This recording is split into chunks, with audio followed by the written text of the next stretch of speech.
Good afternoon, everyone. My name is Vivian Bird, and I am the Librarian 3 from the Exploration and Creativity Department, and I am also your moderator today for our special program.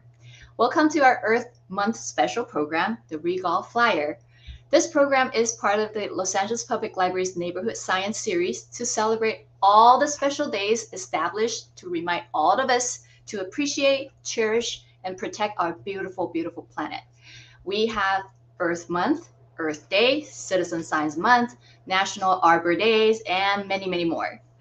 We would like to take this opportunity to recognize and acknowledge the first people of this land, honor their elders, past and present, as well as their descendants who are citizens of these nations. For more information on which territory you might reside on, check out native-land.ca.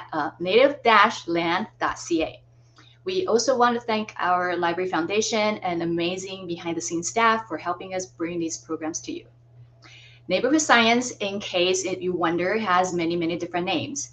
It's most commonly known as citizen science, but it's also called community science, crowdsourced science, contributory science, and even street science. It is basically research that is conducted by non-scientists, non-professionals, or ordinary people like you and me. You don't need to have you don't need to have you don't have to need to be an A student in your science or math class, and you also don't need to have a scientific background or degree. You just need to have curiosity about the world around you. And our program today is about butterflies. To be more specific, we will be learning from our guest speakers today about the monarch butterflies. We will dive into the anatomy of a monarch, cultural connection with people and their migration stories, and ways to aid our wing friends. Now, next slide, please. I don't know if we have the slide going on. Hopefully it is going on, but if not, I'm going to introduce you the four amazing presenters we have today. The first one is Mr. Adley Arivares. Ranger Arivares is a park ranger with the Santa Monica Mountains National Recreation Area and the National Park Service representative of Proyecto Raíces. A native to Los Angeles, Ranger Arivares has worked with the National Park Service for over 10 years, primarily in the field of interpretation. He has a passion for community engagement and inspiring others to connect with nature, both near and far. Next, we have Mary Cruz Flores. Mary Cruz is an education program coordinator under the Santa Monica Mountains Foundation. She works directly with the education team of Santa Monica Mountains National Recreation Area, National Park Service. She has been part of Proyecto Raíces team since the first cohort back in spring 2021. And the third special guest we have is Mitchell Barboza. Mitchell is the Proyecto Raíces project coordinator under the Santa Monica Mountains Foundation. They have shared their love of nature and science communication with each cohort of Proyecto Raíces. Mitchell also teaches geology at Cal State Fullerton and is a cohort on the PBS show Eons. And our last guest today is Michelle Jimenez. Michelle is the Proyecto Raíces Community Ambassador and the Assistant Collection Manager for the NHLA Invertebrate Paleontology Department. Born and raised in Southeast LA, she enjoys walking and cycling around her neighborhood and getting to know her community. Her goal is to incorporate her love of environmental science with community engagement work. Without further ado, I am going to pass the screen to Mary Cruz.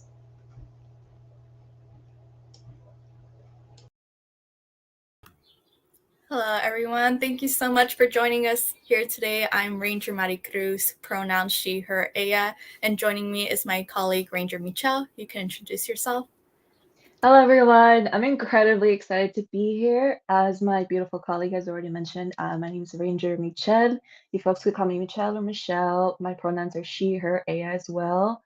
I'm just so excited to start here with you folks, and hopefully you learn with us, and hopefully we hear some input from you folks. So you want to get started, Ranger Mari Cruz? Yeah, as Vivian already stated, that we will be learning about butterflies, specifically our Monarch Butterfly. So without further ado, we will be watching a video of starring Ranger Olivares and two special guests. So once we pull up that video, we will see and come back for a Q&A. Thanks so much.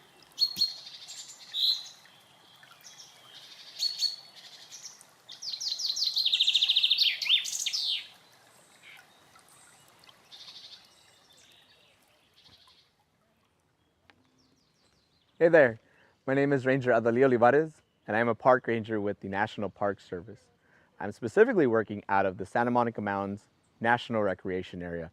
We're one of over 400 national park sites found across the country. And for example, today we're visiting our Franklin Canyon area, or our site. Again, this place is public or open to the public to come and visit. And being out here, all the sounds of nature. You can hear the birds chirping. You might even see some of these little turtles out here hanging around in the pond. And it makes me think about what makes this place so special. Not only the connections that we can make to the site and to nature, but also the abundance of life, the biodiversity that we have here. And we could thank our Mediterranean type of ecosystem that exists for that. And what I mean by that is that during our summers, we have dry, hot summers. In our winters, we have cold, wet winters. But again, none of those extremes like heat found in the desert or snow found in some of our northeast part of the country. With that being said, I look around these animals and wonder, do we ever see a lot of movement? Are they staying in one place or are they moving around? And I will say yes. We do have year-round animals that exist in the park, sedentary mostly. But when we're thinking about animals that are moving from one location to the next, we're talking about our migration species, our migratory species. It could be anything from bird species to insects to even critters found in the ocean. And I wonder, just like with people, as we're moving from one location to the next, are these animals stopping? Are they resting on these trips? For people, as you can already imagine, we're stopping either for some food, to refuel our vehicles, or even on top of that, let's say, to use the restroom. So when we're thinking about these animals traveling hundreds to maybe even thousands of miles, are they stopping? And if so, why? So with that, if you can please help me out, you can put those answers into the chat box after you think about it for a couple of minutes, or again, bring out that piece of paper and write down some notes. And I would love to hear what you have to say.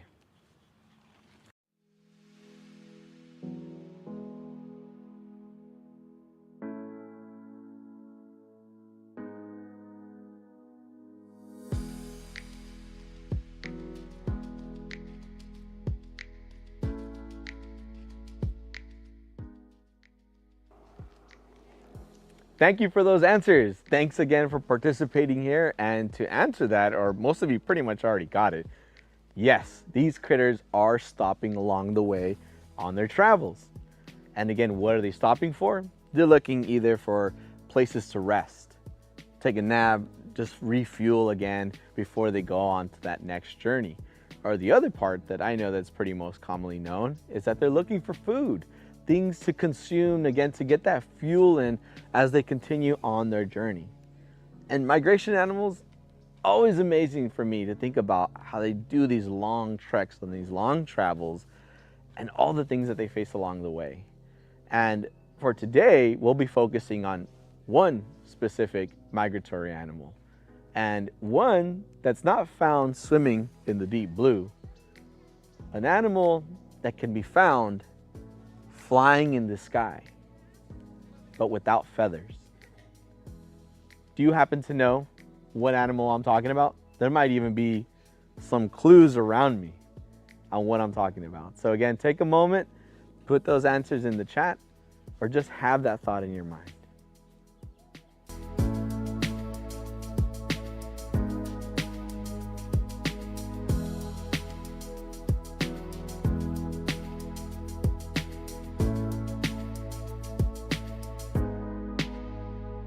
Hey, didn't see you there. Thank you again for your answers, and pretty much you guessed it right on, right, from our clues. Today, we're going to be talking about the Monarch Butterfly. And when we're thinking about the Monarch Butterfly, I'm thinking about these places like Franklin Canyon, and also like that of the Santa Monica Mountains, how important it is for them to depend on areas like this, an area where they can find shelter and they can also find food. But on top of that, we're going to be talking about the breakdown of the body of a monarch, the cultural connections that we have through our stories with the monarch. We're also going to be looking at how migration plays into their story and also ways that we can help out our nature neighbors. And again, when we think about the monarch, it's an amazing story that they have. One, again, a life that crosses borders, that is resilient. One, again, that is important or a part of the nature narrative that we have here. So we're all excited again. Our team is excited to share all this information with you. And again, I have a couple of friends that are going to kick it off for us.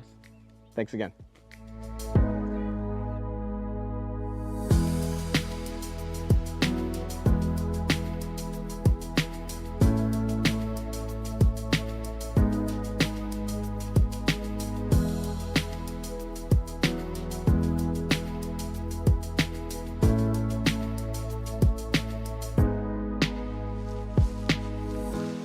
Hi, I'm Monarch Michelle, And I'm also Monarch Michelle. and we want to tell you about the body parts of butterflies. Yay! So we've got these things on our head called antennas, We also have heads. and we have something called a proboscis, which is just a fancy word for our tongues, We also have a thorax, and an abdomen, a forewing, which is on the top of our wings. and a hind wing, which is the bottom part of the wing. I have something a little different from Monarch Michelle over here. Can you guys see? You have to take a really close look or else you can't tell the difference. Have you spotted it yet? I'll give you a hint. It's on the hind wing. Yes. So I happen to have a black pouch, a black scented pouch to be specific, all the way in the bottom on our hind wings. That means Monarch Michelle was born as a boy butterfly. Exactly. And I don't have a dot, which means I was born as a girl butterfly. Monarch Michelle, I have a question for you. What's that? How do we get to this point? Ooh, you want to hear my life story, huh? Yeah, I would. Well, it all started out when I was a little egg. That's right, butterflies come from little eggs. And we're in our eggs for about a week, and then we hatch. And do you know what we look like when we hatch?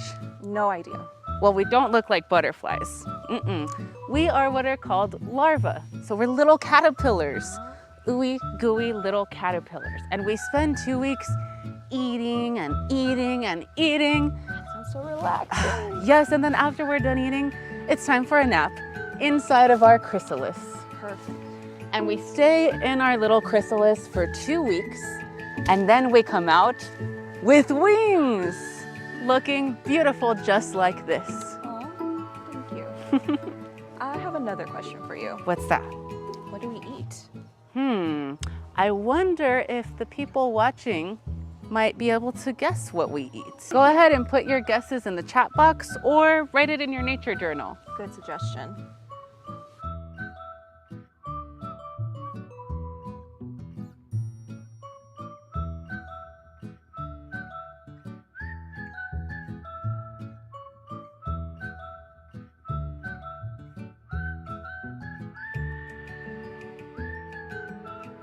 We're gonna shoot it back to our friend Ranger Olivares at Debs Park. Bye, thanks for joining us. Bye, my friends.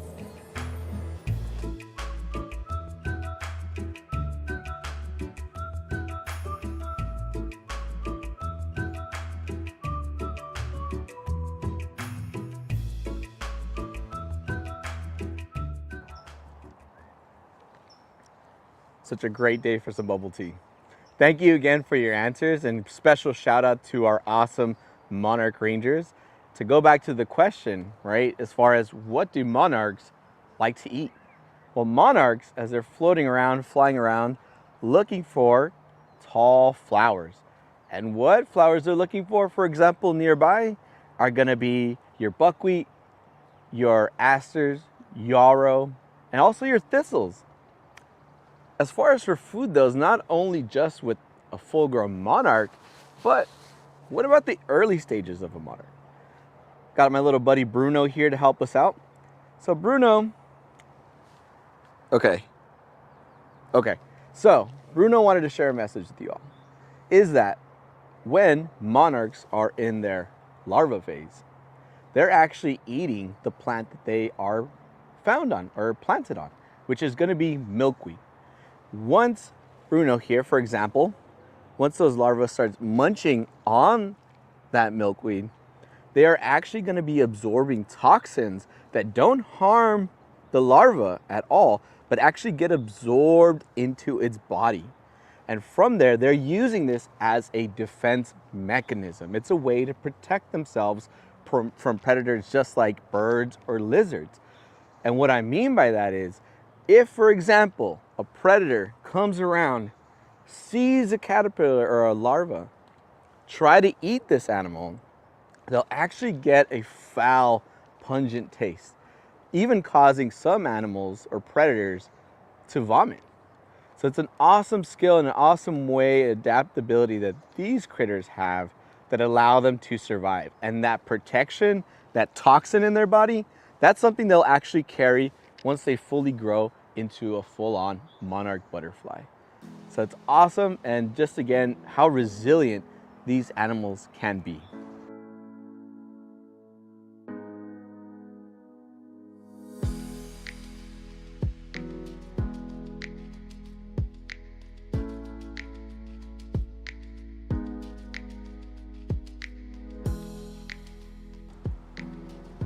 Being around here on this beautiful day just makes me think about how folks would have reacted, at least throughout the generations, when they saw these critters or this abundance of life here. And especially here, we're talking about the Tongva Native Americans, because again, close to Los Angeles or this region, again, we are standing on the ancestral lands of the Tongva Native Americans. And thinking about how they viewed the monarch butterfly, and even now today, not only just in the past, but in the present, viewing their relatives, the akutet, or the butterfly, with this appreciation for its beauty, and also its wonder and its growth through their metamorphose as they go from simple larva out of an egg to a winged relative as well at the end of their transformation. So just like the Tongva and their connection with their relatives, the akutet, we can look at other regions and see their connections as well with this animal. We can look at Mexica culture as well as Mayan, looking at artifacts that stem back hundreds of years ago, from stone carvings to clothing to structures having this imagery of this animal, the butterfly. And for example, even then, the Nahuatl word for the butterfly is papalot. And also, in different regions of Mexico, there is this belief, this connection to the monarch as a guide for spirits to the afterworld. Which makes me think, I have my own stories and I have my own connections to these animals, but what are your connections? Have your parents, grandparents, cousins, aunts, uncles, whoever, do they have their own stories that they've shared with you? Do you have any stories that connect you with this animal? I would love for you all to take a moment, and if available, please put that into the chat. And again, if you don't have that connection there, bring out that piece of paper and write down those thoughts and your narrative. Thank you.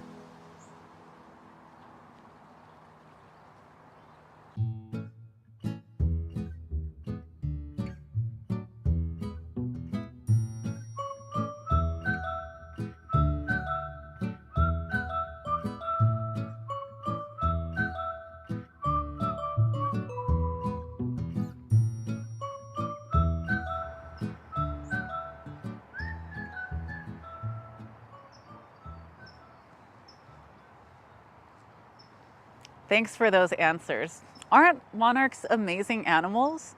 Something that I think makes them extra amazing is how they migrate.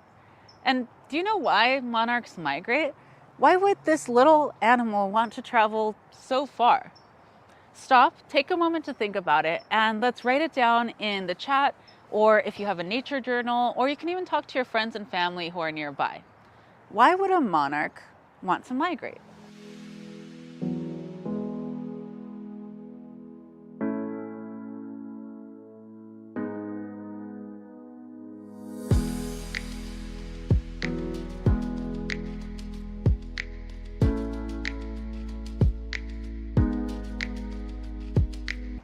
Those were great answers.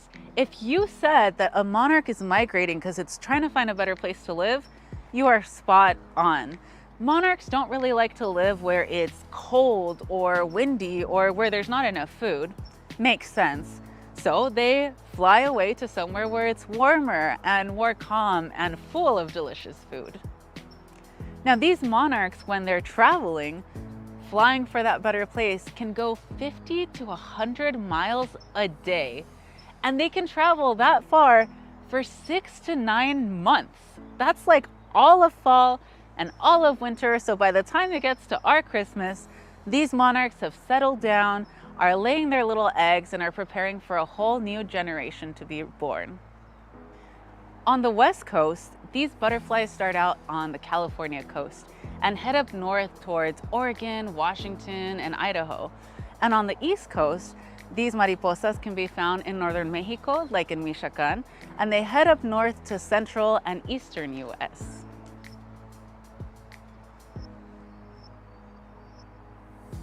Hello everyone, it's nice seeing you folks again. Now, we know that unfortunately our monarch friends are going through several obstacles right now, but there are several ways that we could help push for the survival and thrive of our Regal flyer friends. We're already doing one of the best things possible right now. Can you guess? It's research. The more you research, the more you learn, the more you have a better understanding of how to help our nature friends. The second, try avoiding using herbicides and pesticides at home, or advocate for that change at your local park. Using harmful chemicals like herbicides and pesticides could hinder our nature friends from using those plants as a nesting site or for potential food. Number 3, try planting native milk seeds at home. These could be used as a potential food source or nesting sites for our passing by friends. And lastly, and one of the more important things as well, is spreading the information. That's what we're doing right now. We're learning from you, but we're also teaching you some things that we know ourselves. Try spreading this information to your friends, your cousins, your parents, your teachers. This builds a sense of community with one another, and it helps our nature friends, not just the monarchs, but everyone around us. We are going to hand this over to our junior rangers to help us out.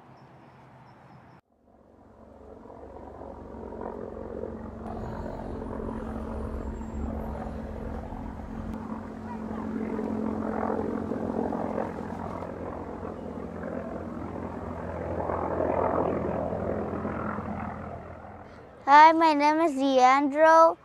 My question is about monarch butterflies. Where did they originate from? Excellent question, Leandro. Where do monarchs originate? Well, going from research and looking up in our database, it seems like what we know now today as the monarch butterfly, or its most recent relative, can stem back all the way back 2 million years ago, located around an American tropic area, most likely found in Latin America. Awesome question. My name is Jonathan Salvador. I have a question for the butterfly one.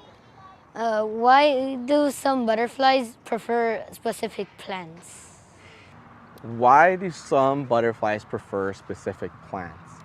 One of the things that I could say, let's say for example with our monarch butterflies, they will prefer, for example, milkweed to lay their eggs because again, there's a special bond between the toxins that are found in a plant that can be absorbed by their young or the larva when they consume it. Other butterflies might be attracted to specific flowers in an area, for example, that grow around the native vegetation that they can consume and won't harm them. So from there, again, all different types of reasons for that. There might be some other reasons, but at least for the ones that are found here in California, for example, they are the vegetation that they are aware of that they can consume without having to worry about that harming them. My name is Addison and I'm from Los Angeles. A question I have about monarch butterflies. Do all butterflies go to Mexico? Excellent question. Do all butterflies go to Mexico or do they not go down to that area? So with our monarch butterflies, even then, we have our western population that actually never really fly down towards Mexico, whereas those found on the eastern and central parts of the US actually do make that travel down to the northern part of Mexico, for example, in places like Angangueo, Michoacan, or other parts of the area. Other butterflies, again, may not even go down to certain areas if they're migrating or if they stay put in one place. That all depends, again, on the food source that's around them, or again, if they're migrating or if that's a part of their lifestyle or their adaptations of migrating from one location to the next.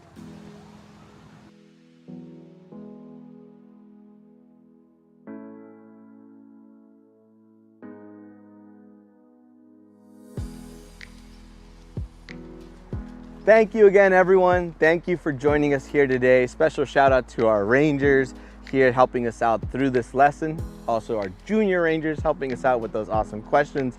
So all that's left to do is for you all to go out and explore and find that nature near you, or again, find the nature that's around your neighborhood. Thank you again.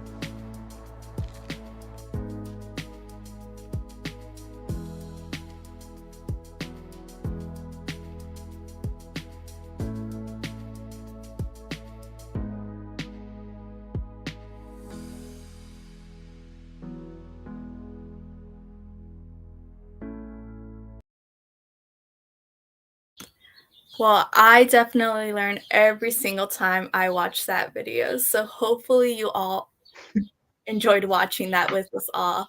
What do you have to say, Ranger Michelle? I loved the video. It's always funny to watch yourself. It's always funny. It makes me laugh. I get a little embarrassed, but I hope you folks liked it. Awesome. Now we're going to be opening it up to a Q&A question. So if you have any questions, we are more than happy to answer them. We did see a very beautiful, nice, long question from Linda. They did write it down on the chat.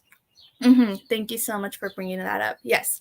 So we do recommend to check out the Theodore Payne Foundation. They have lots and lots of workshops, and they did link the website to it. But you could also go ahead and feel free to email us anytime at samo_education@nps.gov, in which we do have a nursery at one of our park sites. And we do have a nursery manager who knows a lot about planting milkweed. So I'll be more than happy to share that information with you all.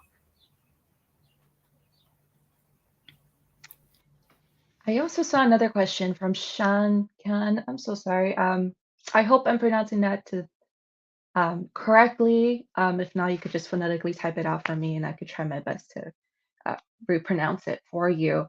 But in terms of he had a great question. How do climate change affect the monarchs? A lot of our students actually have a similar question to this, and what I like to say to them is just that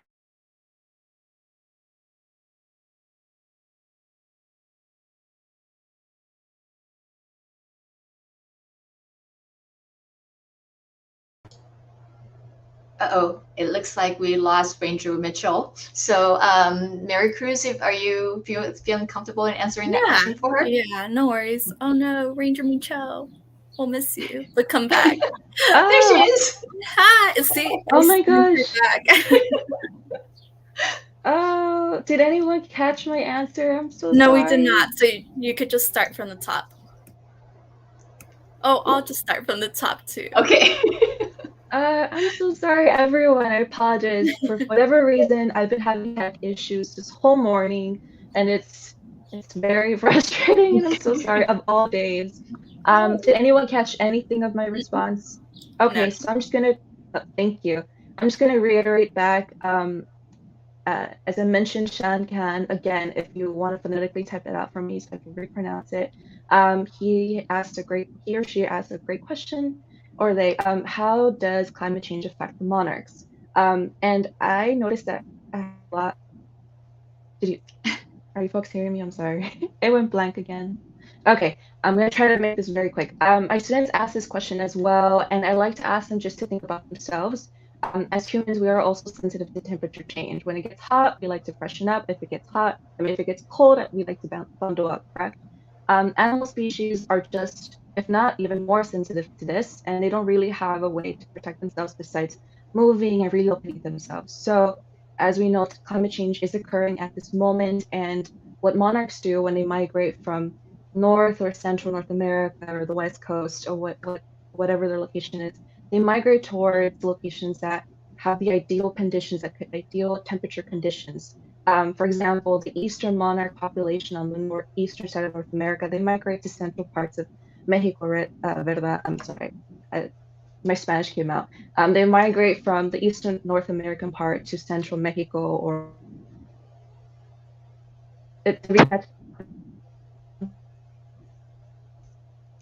I think my colleague Ranger Michelle might be cutting off, but not to cut her off, but overall, I'm so conclude sorry. it.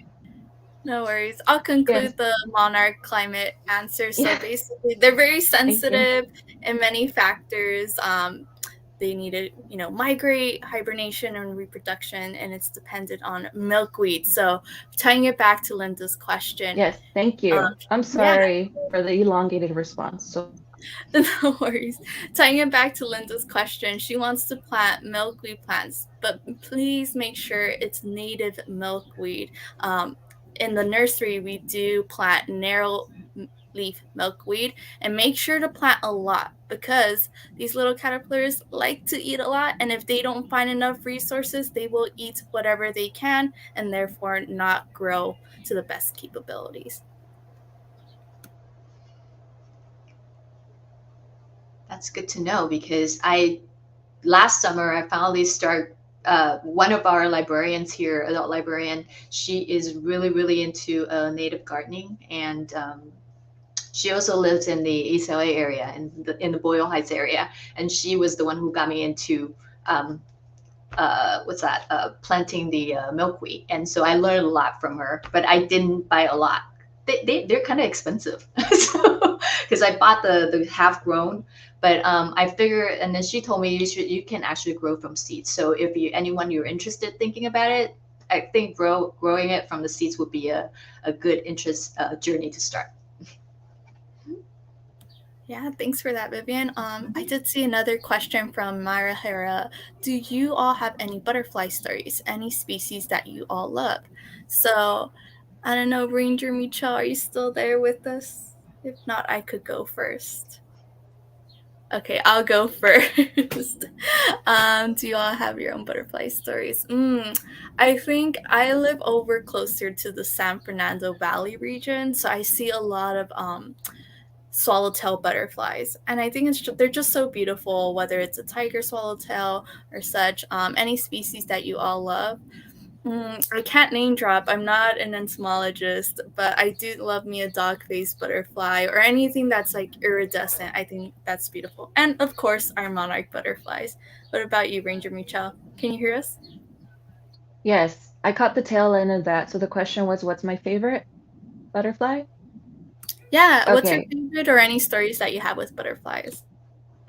Just again, I'm gonna try to keep this short and quick. Butterflies remind me of my friends, and they remind me of Mexico, which is my parents' home country. And in terms of species, there's so many.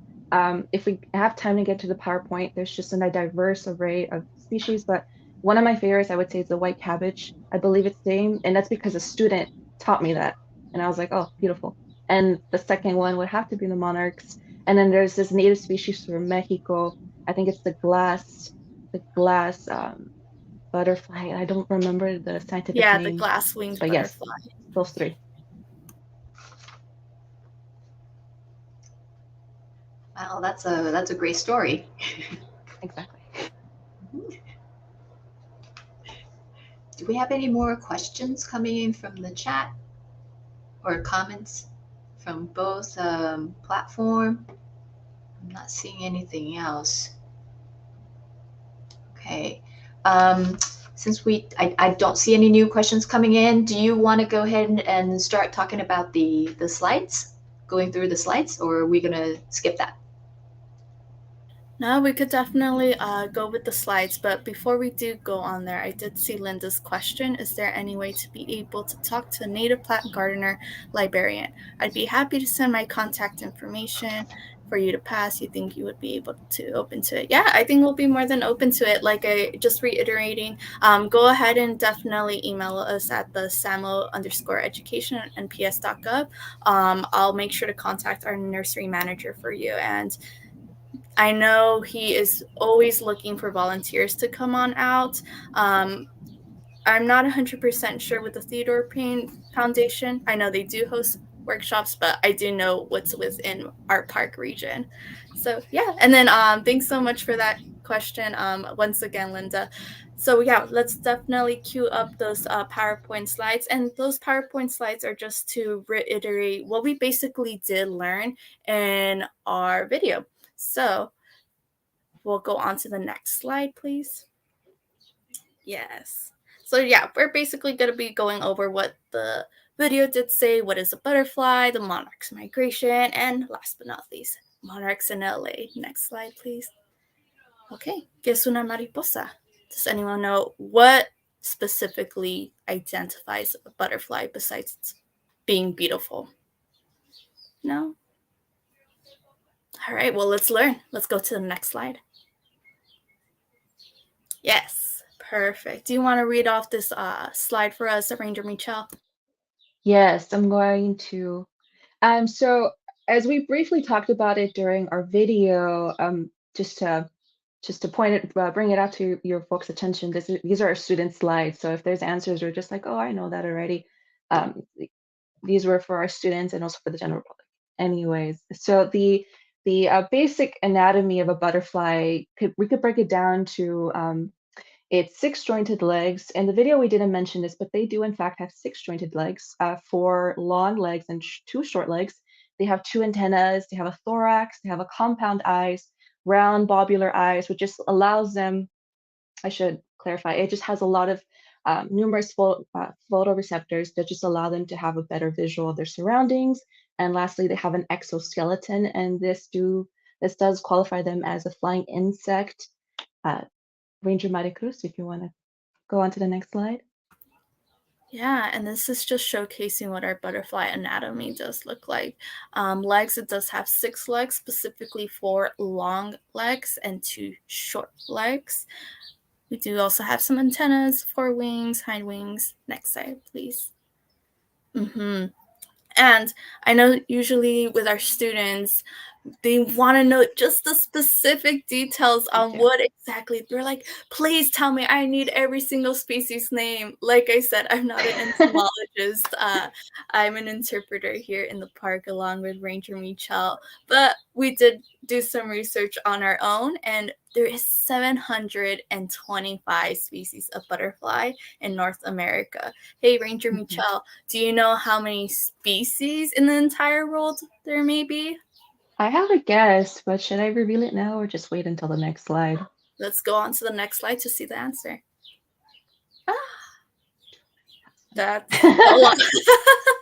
That's a lot. 20,000 species of butterfly around the world. I could probably only name 5. What about you, Ranger Michelle? Not even 5. Or only the 3 I mentioned earlier. These numbers always get our students' attention. They're like, wow, there's so many. Because they always ask these types of questions, like how many?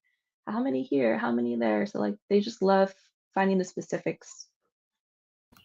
Yeah, definitely. Perfect. And as we're seeing on this slide, there's 4 life cycles of a butterfly. It starts from very small egg to the caterpillar, its chrysalis or pupa, and to the beautiful orange butterfly. Next slide, please. Alrighty, you want to take over this slide, Ranger Michelle? Of course.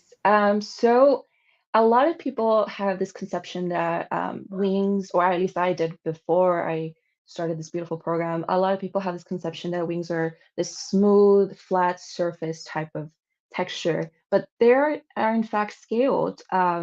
Even the male, well, actually that's too much details. I'll just come back in case anyone has questions. But we have an image here of the scales on the wings under magnification, 200 magnification to be specific. And already you could see these really intricate curves on it and features, which is, again, a lot of people were not aware of this before, including myself. And it's always really interesting to see. Next slide, please. Another magnification, this time 5,000. And you could already see it's vastly different than what we saw in the previous slide. It looks completely different. Nothing what was on the slide before, what you would even imagine. Next slide, please. And lastly, 20,000 magnification. This one always gets the students all riled up. To me, it looks like a ribcage, and we get similar responses from the students. Just incredible how beautiful and how intricate these mariposas, these butterflies are, and even so under magnification. Next slide, please.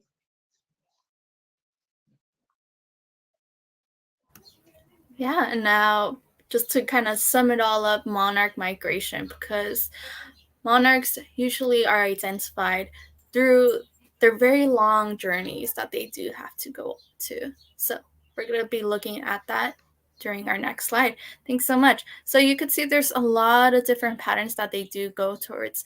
And a previous question is that we had a previous question with our students is why do they even fly that far away? Well, sometimes it might be for food, temperature change, climate change. Like we said, these monarch butterflies, the caterpillars, and only eat the milkweed and can only lay their eggs on milkweed, native milkweed to be in fact. So that's why they have to do so many long journeys, as you can see right there on our map. Mm-hmm. Go ahead.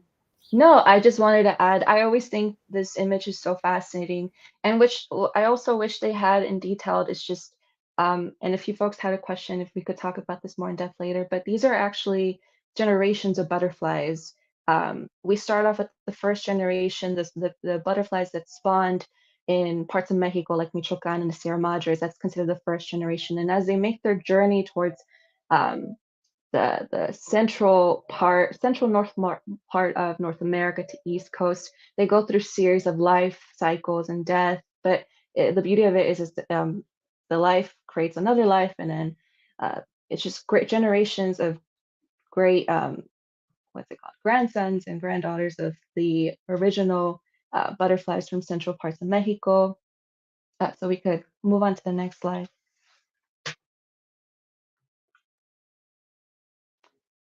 So yes, just to recap, essentially, these monarch butterflies make this great endeavor, specifically the population from the eastern coast of North America. It's supposed to be 2,000 up to 3,000 miles of this journey from the top of North America, southern part of Canada, eastern parts of the United States, all the way down to Mexico.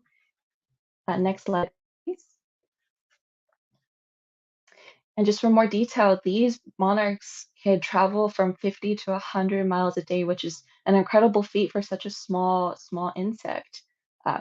It could take up to 2 months to complete their journey. Next slide, please. So yes, just kind of to tap in what Ranger Maricruz had mentioned earlier, these migrating butterflies are guided their journeys are pushed by several factors, climate change and their environmental cues, such as change in temperatures and sunlight. And a lot of scientists, and also myself, I believe it's also intergenerational knowledge and intuitive knowledge that these beautiful monarchs have that makes them migrate for such a long journey. And next slide, please. Ranger Maricruz, do you want to take over the next slide? Yes, absolutely. So as we're seeing here on this picture, and as I said so before, that the caterpillars only eat the milkweed leaves, and milkweed monarch butterflies lay their eggs on this plant because they actually, through evolution, have been able to adapt and use that toxins from that plant to their advantage. We're gonna go on to the next slide. Yeah, and then the larva definitely feeds on milkweed worldwide. That's pretty crazy. There are approximately 230 different kinds of milkweed worldwide, and locals around us include common milkweed and narrow-leaf milkweed. And I know the nursery at our nursery at the park definitely plants so much of narrow-leaf milkweed because, like I said, you definitely need at least to take 7 plants or plant 7 little pots of milkweed. So therefore you do have a good type of bush to plant in order for all these little caterpillars and butterflies to lay their eggs on there.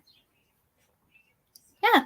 And last but not least, finding butterflies in LA. Next slide, please. So another question that we usually get from our students is, okay, so we know that the caterpillars eat the milkweed and butterflies lay their eggs on milkweed, but what do butterflies, the monarch butterflies, eat instead? Well, they're pollinators, so you could definitely find them anywhere there would be a flower. So here are some native plants that we definitely have here in the park, but also all over Los Angeles. So that would be the California buckwheat. Very beautiful. Another one would be hummingbird sage. Smells so beautiful. And yeah, another program here in our park is Mission Monarchs, which they definitely do know so much about our monarch butterflies, but also they definitely do plant all of our narrow leaf milkweed here in our parks. So therefore we could attract more monarchs to definitely migrate not only to our parks, but through Los Angeles and all of our neighborhoods. All right. So yeah, and then don't worry about the survey. That's usually for our classrooms, but that's definitely our 2 Monarch Michels and Ranger Olivares there in the center filming behind the scenes for our program. So I definitely hope you learned at least one cool fact today, or if not, just enjoyed hearing our voices.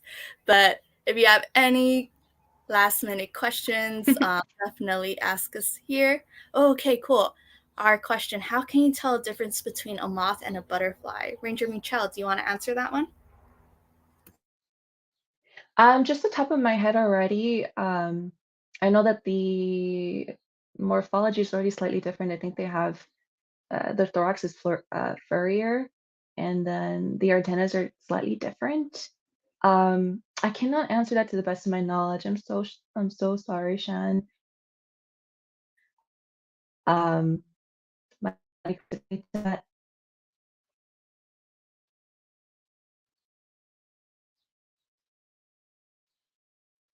did he catch my? Yes, we did catch that. So thanks so much. Yeah. Sometimes we don't know the exact name and descriptions of it, but definitely email us. And like I said, we could definitely get a researcher and professional to ask you that question. Alrighty, so that concludes our program. Thanks so much, Vivian, once again for having us. We had so much fun. Thank you. That is really a very, very wonderful presentation. Thank you. Thank you. Thank you, Mary Cruz, and thank you, Mitchell, for joining us today. I hope you all enjoy our program and learn a few new things about monarch butterflies and how we can all help make our neighborhoods more friendly to sustain the richness of LA's biodiversity. So our program today is coming to an end. And before you go, I want to share a couple more exciting events we have coming up for you. And this is going to reference back to Ranger Mitchell's mention about getting everyone involved in doing research for monarch butterfly. Not only that we want to know more, but actually the real scientists and researchers, they want to know about monarch butterflies as well, because And that is exactly the reason why we have neighborhood science.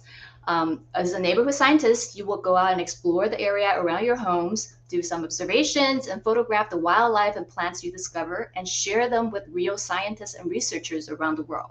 And then when you do that, they can use the photo data, which you submitted, to better understand the distribution of the biodiversity in LA or any parts of the world and help identify ways to protect them and their habitats. And mention that we actually have a very exciting event coming up that you can become a neighborhood scientist. This event is going to take place this Saturday, April 23rd at 10 a.m. at Hansen Dam Recreation Area in Lakeview Terrace. This is going to be our very first 2022 Earth Day Bio Blitz in person. So please come explore and observe and photograph wildlife and plants around Hansen Dam and share your observations with scientists around the world using a cool app called iNaturalist. All ages are welcome. And when you showed up, we will have some little knickknacks and stuff for you. Most importantly, you will learn how to use the iNaturalist to capture these amazing photos that you observe and share with, again, researchers and scientists around the world. If you're interested in attending, please scan the QR code on screen right now or make a note of the link that we have on screen, and you can go ahead and do a registration through Eventbrite. And going to our next program, the next slide, there we go. So we have a grand finale for our Nayside Tuesday series that is going to be next Tuesday on April 26th at 4 p.m. Pacific PDT. Okay. And our guest speakers will take all of us on a virtual tour to meet many, many rescue animals in the Star Eco Station. It is an environmental science museum, exotic wildlife rescue center, and a haven for endangered and illegally trafficked exotic animals confiscated by the U.S. Fish and Wildlife Services, short for it's also known as FWS. You will get an inside scoop on how wildlife trafficking is affecting Southern California and some of the most popular species that are found by U.S. Fish and Wildlife. And most importantly, we will tell you and teach you ways that you can help stop wildlife trafficking. This program will be suitable for ages 8 and up. Okay, and if you haven't registered for our event yet, please make sure you do that. And again, we have another QR code on screen for you to scan, and you can go ahead and register for that event. We look forward to see you there. And thank you again for joining us, and we will see you next time. Bye-bye.